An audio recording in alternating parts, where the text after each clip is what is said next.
화면에 떠 있는 메시지들은 내 친구 수연의 이름으로 가득 차 있었다. 오빠, 오늘 밤도 같이? 민지 언니는 모르게 해. 그 한 문장이 내 세상을 무너뜨렸다. 나는 소리를 지르지 않았다. 대신 조용히 폰을 내려놓고 침대로 돌아갔다. 다음 날 아침, 준호는 평소처럼 커피를 타주며 웃었다. 여보, 오늘도 힘내의 그의 미소가 이제는 칼날처럼 느껴졌다. 수연과 나는 대학 시절부터 절친이었다. 그녀가 내 결혼식에서 들러리를 섰고 우리 아이를 처음 안아준 사람이었다. 그런데 그 모든 게 거짓이었다. 나는 그날부터 웃는 법을 잊었다. 매일 출근길 지하철에서 사람들을 보며 생각했다. 왜 나만 이렇게 당해야 하나? 하지만 입을 다물었다. 아직은 때가 아니었다. 직장에서 나는 평범한 사무직원이었다. 서울의 한 중소기업에서 마케팅을 담당했다. 준호는 같은 회사에서 영업팀장으로 일했다.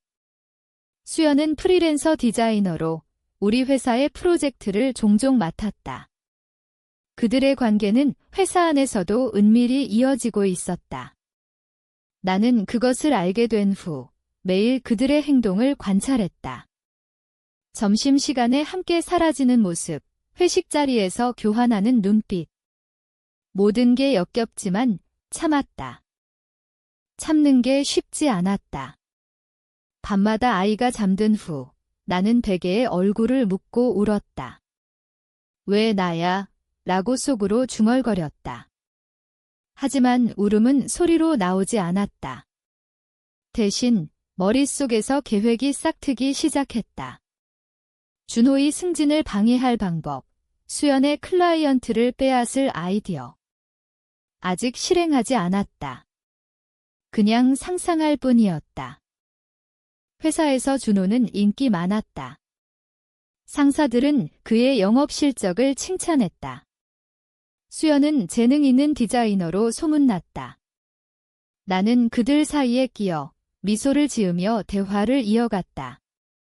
수연아, 요즘 바빠. 그녀가 웃으며 대답했다. 언니 덕분에 프로젝트가 많아졌어. 그 말에 나는 속으로 웃었다. 내가 내 덕분이라고? 곧 내가 내 때문에 무너질 텐데. 집으로 돌아오는 길, 나는 거울 속 내 모습을 보았다. 눈가에 주름이 늘었고 입술은 굳어 있었다. 이게 나인가?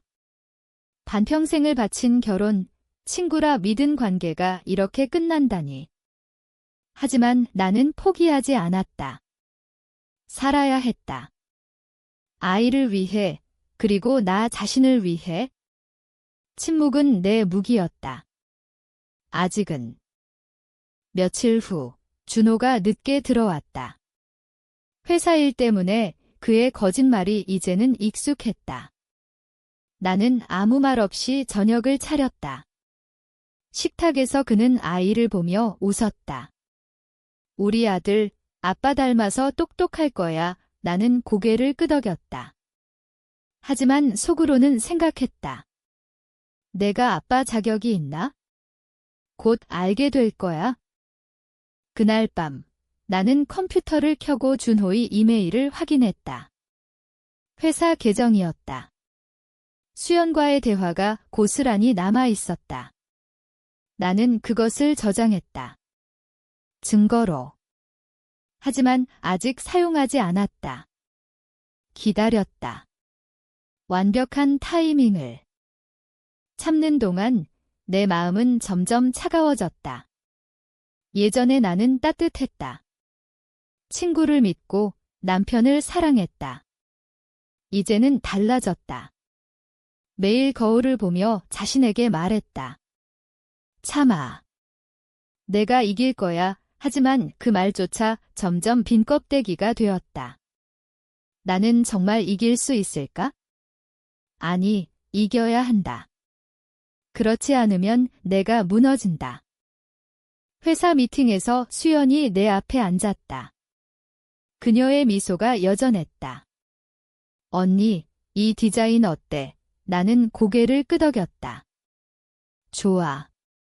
그런데 약간 수정할 부분이 있어 그녀의 작업에 트집을 잡기 시작했다. 작은 시작이었다. 그녀는 눈치채지 못했다. 아직은. 집에서 준호와의 대화도 변했다. 나는 더 이상 애정을 표현하지 않았다. 그는 이상하다고 느꼈을까? 여보, 요즘 왜 그래? 그의 물음에 나는 웃었다. 피곤해서 거짓말이었다. 나는 에너지를 아끼고 있었다. 복수를 위해. 아이를 재우며 나는 속으로 중얼거렸다. 미안해, 엄마가 지켜줄게. 하지만 지키는 방법이 무엇일까? 이혼. 아니, 그건 너무 쉽다. 그들은 고통받아야 한다. 나처럼. 그렇게 첫 번째 달이 지나갔다. 나는 여전히 참고 있었다. 하지만 머릿속 계획은 점점 구체화되었다. 준호의 실수를 폭로할 방법, 수연의 명성을 떨어뜨릴 전략. 기다림은 고통이었지만 필요했다. 서두르면 모든 게 망가질 테니까. 시간이 흘렀다. 2달째, 나는 여전히 그들의 관계를 모르는 척했다. 매일 아침, 준호의 얼굴을 보며 인사했다. 좋은 아침, 그의 눈빛에 죄책감이 스쳤지만 나는 무시했다. 수연과의 만남도 피하지 않았다. 오히려 더 자주 연락했다. 이번 주말에 만나자. 그녀가 기뻐하며 응했다. 바보같이. 참는 게 습관이 되었다. 직장에서 준호의 보고서를 검토하며 작은 오류를 발견했다. 보통이라면 고쳐주었을 텐데 이번에는 그대로 두었다. 상사가 지적할 테니까. 그는 스트레스를 받기 시작했다. 요즘 왜 실수가 많아? 그의 불평에 나는 위로했다. 괜찮아. 다음에 잘하면 돼의 속으로는 쾌재를 불렀다. 수연의 프로젝트도 서서히 망가뜨렸다. 그녀의 디자인에 대해 클라이언트에게 은밀히 불만을 흘렸다. 수연 씨 작업이 좀 느린 것 같아요. 클라이언트가 동의했다. 그녀의 계약이 하나둘 줄어들었다. 그녀는 내게 하소연했다. 언니, 요즘 일이 안 풀려도. 나는 안타까운 척했다. 힘들겠네. 내가 도와줄게. 하지만 도움은 주지 않았다. 밤마다 악몽을 꾸었다. 준호와 수연이 함께 웃는 꿈, 성례시, 한수침 수교침 두. 나는 자리에서 일어나 창밖을 보았다. 서울의 불빛이 반짝였다. 이 도시에서 얼마나 많은 사람들이 배신당할까? 나는 혼자였다. 가족도, 친구도 믿을 수 없었다. 아이와의 시간은 유일한 위안이었다. 엄마, 아빠랑 놀고 싶어. 그의 말에 가슴이 아팠다. 나는 웃으며 안아주었다. 곧 놀아줄게. 하지만 곧 모든 게 변할 터였다. 이혼 소송을 준비하기 시작했다. 변호사를 만났다. 증거가 충분해요. 그의 물음에 나는 고개를 끄덕였다. 메시지, 이메일, 사진. 모두 모았다. 하지만 이혼만으로는 부족했다. 그들은 사회적으로 무너져야 했다. 준호의 승진을 막기 위해 그의 상사에게 익명으로 제보했다. 영업팀장 이준호가 사내 불륜 중입니다. 증거 없이 그냥 소문으로. 회사 안에서 소문이 퍼지기 시작했다. 그는 불안해졌다. 누가 그런 소리를 해? 그의 분노에 나는 모르는 척했다. 수연에게는 더 교묘하게 접근했다. 그녀의 포트폴리오에 작은 오류를 심었다. 클라이언트 미팅에서 드러나도록. 그녀는 실수를 인정하고 사과했다. 하지만 명성은 금이 같다. 수연 씨, 다음에는 조심하세요. 클라이언트의 말에 그녀는 울상이었다. 내 마음은 점점 메말라갔다. 예전에 나는 이런 사람이 아니었다. 친구를 돕고 남편을 지지했다. 이제는 그들을 파괴하는 게 유일한 목적이었다. 밤에 미러를 보며 물었다. 너는 누구야? 대답은 없었다. 그냥 차가운 눈빛뿐. 준호와의 관계는 냉랭해졌다. 그는 외도를 숨기려 애썼다. 여보, 사랑해 이 그의 말에 나는 웃었다. 나도 거짓이었다. 사랑은 이미 죽었다. 대신 증오가 자랐다. 수연과 만난 날 카페에서 그녀는 피곤해 보였다. 언니, 요즘 이상해. 일도 안 되고 준호 오빠랑도 그녀가 말을 흐렸다. 나는 속으로 웃었다. 내가 자초한 거야? 왜? 무슨 일 있었어? 그녀의 고백을 유도했다. 그녀는 눈물을 흘렸다. 우리 관계가 있어. 그 순간 나는 참았던 분노를 억눌렀다. 정말 놀란 척했다. 그 고백이 내 계획의 시작이었다. 나는 녹음했다. 증거로. 하지만 아직 공개하지 않았다. 기다렸다. 더 큰 타격을 위해? 참는 동안 내 건강이 나빠졌다. 불면증, 두통. 의사는 스트레스라고 했다. 휴식을 취하세요. 하지만 쉴 수 없었다. 복수가 끝날 때까지. 회사에서 준호의 실적이 떨어졌다. 상사가 질책했다. 그는 집에서 짜증을 부렸다. 회사에서 왜 그래? 그의 말에 나는 대답하지 않았다. 그냥 지켜보았다. 수연은 더 힘들어졌다. 클라이언트가 떠났다. 그녀는 내게 도움을 청했다. 언니, 소개 좀 해줘. 나는 약속했다. 하지만 지키지 않았다. 내 마음의 변화가 두려웠다. 예전의 따뜻함이 사라졌다. 대신 계산적인 냉정함이 자리했다.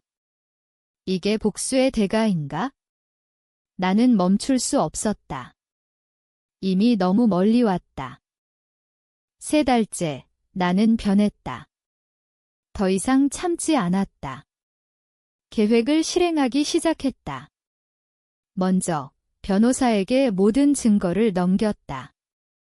이혼 소송 준비하세요. 그의 눈이 커졌다. 이건 강력해요. 나는 고개를 끄덕였다. 하지만 이혼은 시작일 뿐이었다. 준호에게는 회사 소문을 더 키웠다. 익명 게시판에 글을 올렸다. 영업팀장, 불륜으로 실적 떨어짐 증거 없이, 하지만 효과적이었다. 사람들은 수군거렸다. 그는 점점 고립되었다. 미팅에서 그의 의견이 무시되기 시작했다. 수연에게는 사회적 압력을 가했다. 그녀의 SNS에 댓글을 달았다. 가짜 계정으로. 디자이너 박수연, 불성실함. 그녀의 팔로워가 줄었다. 그녀는 불안해졌다. 누가 이런 짓을 해? 내게 물었다. 나는 위로했다. 모르는 사람일 거야? 내 심리는 복잡했다. 복수가 기쁘지만 동시에 공허했다. 밤에 생각했다. 이게 정말 나인가? 친구를 파괴하는 나, 하지만 멈출 수 없었다. 임랭이 그들을 구하지 못했다. 오히려 나를 더 아프게 했다. 아이를 보며 죄책감이 들었다. 엄마, 아빠 왜 안 와? 그의 물음에 나는 거짓말했다. 바빠오. 곧 진실을 알게 될 테지만 그때까지 지켜야 했다. 준호와 대면했다. 우리 이야기 좀 해. 그의 얼굴이 창백해졌다. 무슨 일? 나는 증거를 보여주었다. 메시지들. 그는 부정했다. 오해야. 하지만 눈빛이 떨렸다. 수연과 끝내 그의 약속이 거짓임을 알았다. 그 후 그는 수연과 헤어지려 애썼다. 하지만 나는 그걸 이용했다. 수연에게 말했다. 준호가 너 버린데 그녀는 울었다. 언니, 믿을 수 없어 분열을 조장했다.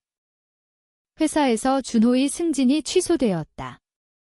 상사가 이유를 말했다. 소문 때문에 그는 분노했다. 집에서 물건을 던졌다. 나는 조용히 지켜보았다. 수연의 사업은 무너지기 시작했다. 클라이언트가 모두 떠났다. 그녀는 우울증에 걸렸다. 언니, 도와줘. 그녀의 부탁에 나는 거절했다. 미안, 나도 바빠. 내 마음은 갈등했다. 복수가 성공적이지만 나도 상처받았다. 친구를 잃고 가족을 잃었다. 하지만 후회하지 않았다. 그들은 대가를 치러야 했다. 계획은 더 깊어졌다. 법적으로 그들을 압박했다. 불륜 증거로 소송을 걸었다. 변호사가 말했다. 승산 있어요. 나는 동의했다. 준호는 회사를 그만두려 했다. 하지만 나는 막았다. 그의 상사에게 더 많은 소문을 퍼뜨렸다. 그는 갇혔다. 수연은 이사했다. 하지만 나는 추적했다. 그녀의 새 클라이언트에게 경고했다. 그녀는 완전히 고립되었다. 밤에 나는 일기를 썼다.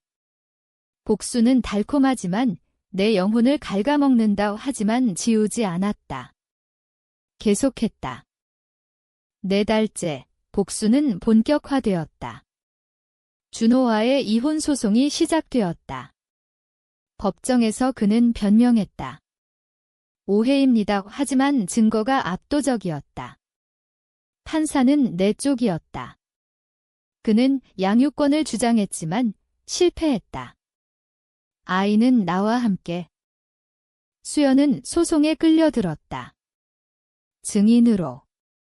그녀는 울며 증언했다. 죄송해요. 하지만 늦었다. 그녀의 명성은 땅에 떨어졌다. 회사에서 준호는 해고되었다. 품행 문제로 그의 삶이 무너졌다. 그는 술에 빠졌다.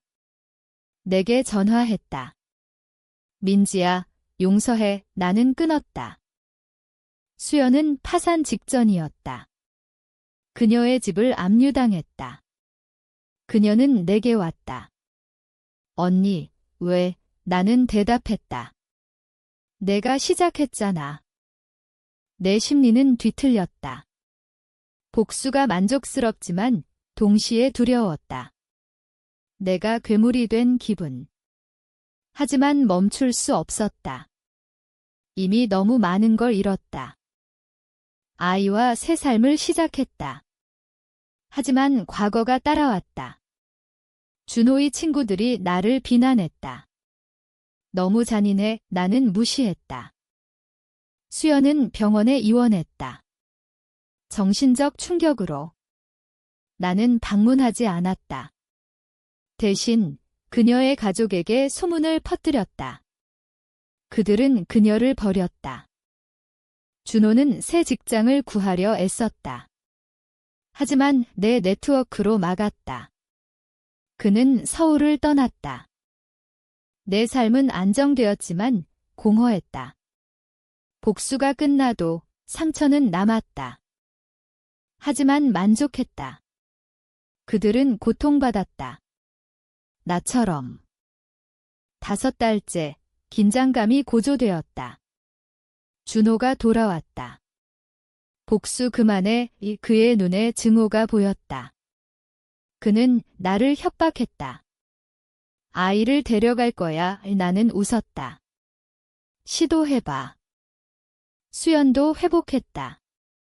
그녀는 나를 고소하려 했다. 명예훼손. 변호사가 말했다. 위험해요. 나는 대비했다. 증거를 더 모았다.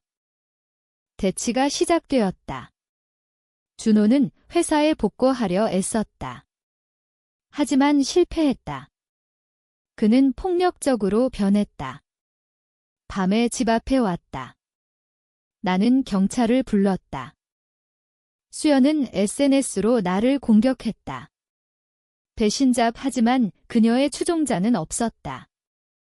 나는 반격했다. 그녀의 과거를 폭로했다. 내 마음은 피곤했다. 복수가 지쳤다. 하지만 끝내야 했다. 도두가 들었다. 멈출까? 아니, 그럴 수 없었다. 준호와의 최종 대면. 왜 이렇게까지? 그의 물음에 나는 말했다. 너희가 나를 그렇게 만들었어? 수연은 항복했다. 미안해, 그만할게. 하지만 믿지 않았다. 복수는 절정에 달했다. 그들은 완전히 무너졌다. 6달 후, 모든 게 끝났다. 준호는 지방으로 사라졌다. 수연은 해외로 도망쳤다. 나는 아이와 함께 새 삶을 살았다. 하지만 밤마다 생각했다. 이게 승리인가? 아니면 패배? 내가 잃은 건 무엇일까? 정말 복수는 가치 있었나?